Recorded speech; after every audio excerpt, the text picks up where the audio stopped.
Showtime! The Capital G show starts right now.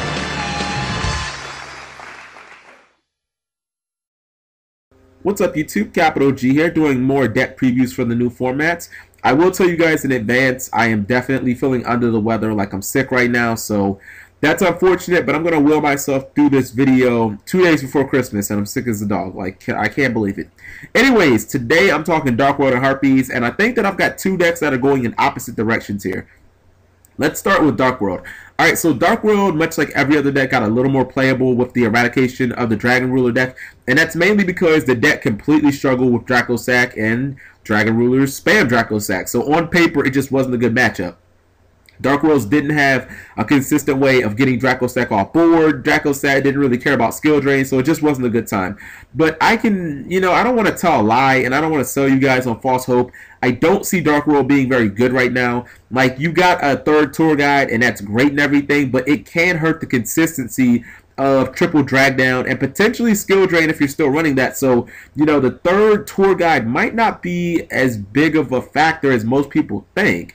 Now, the fact that Dark World's offense has never been the problem is something that I will note because, it's really the deck strength. Grapha popping things, and then later you just summon his 3K beater ass to the field. And he's just a pain in the ass because the card can revive itself, and it's generally enough to get the job done. Like, really, the other monsters in there are just filler. I mean, they either facilitate Grapha or they search cards that get Grapha. I mean, Grapha is the star of the show. Everybody knows that. The defense, however, is a different story, and it's, well, how should I say this? The defense hardly ever shows up. I guess you could say that the defense of this deck comes from the offense. Game one, Dark World is one of those decks where it is absolutely still, to this day, one of the strongest decks in the game. I mean, usually you have such an advantage game one that this deck can metaphorically slap your opponent's real mother across the face. Shout outs to Richie Incognito. The thing about Dark World is the problems usually start right after game one. I mean, Dark World is a deck that falls victim to the side deck harder than maybe any competitive deck ever. I mean, it loses to anti-dark cards like Shadow Imprisoning Mirror. It loses to anti-graveyard cards like Soul Drain. It loses the cards that banish everything like Banisher or Macro. I mean, and considering that all of these cards are among some of the most popular sided cards in the entire game, that's not a good thing, people. Dark World's other major flaw is the fact that, much like the Detroit Lions, it just gets in its own way. I mean, often, at times, it's like the deck is its own worst enemy. There are just times where you draw too many monsters with no discard outlets and you lose. Other times, you draw too many spells. If you use your browse too early, you can stall. I mean, you can deck yourself out. Like, somehow, some way, if shit needs to go wrong, it just always will in Dark World. And it's frustrating because consistency is definitely the Achilles heel of this deck. So overall, I think that Dark World is just going to continue to be a novelty deck of sorts. I don't think that it's going to see a lot of high-level play because of its heavy graveyard dependency, and just because the opening hands are just, it's a complete mess at times. A lot of times you just have inconsistency problems, especially after you side. I know that bad hands can be a part of any deck, but with Dark World, games 2 and 3, it's just, I mean, it's academic. Like, you can basically take that to the bank. So I think that if Dark World was an NFL team, it would definitely have to be the Detroit Lions.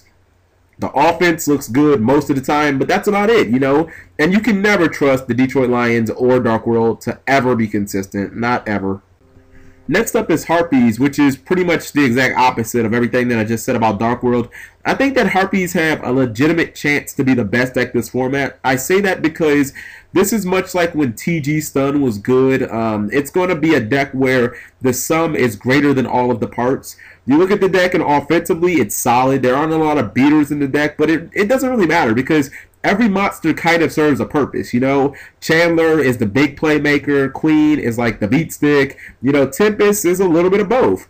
What I really like about the deck is the ability to keep pressure on the opponent by picking apart their back rows. Harpies Hunting Ground is just a pain in the ass to deal with. It makes things like D-Prison and Mirror Force defensive liabilities. Defensively, I love the deck. You know, you guys can say that I'm biased towards Icarus attack, but the card is fucking real. You know, and the same can be said for a card like Phoenix with Windblast. You know, they handle a wide amount of problems. They work against pretty much anything your opponent's going to throw at you, and they work with a bunch of different cards in the deck, so you don't have to worry about them being potentially dead at any time.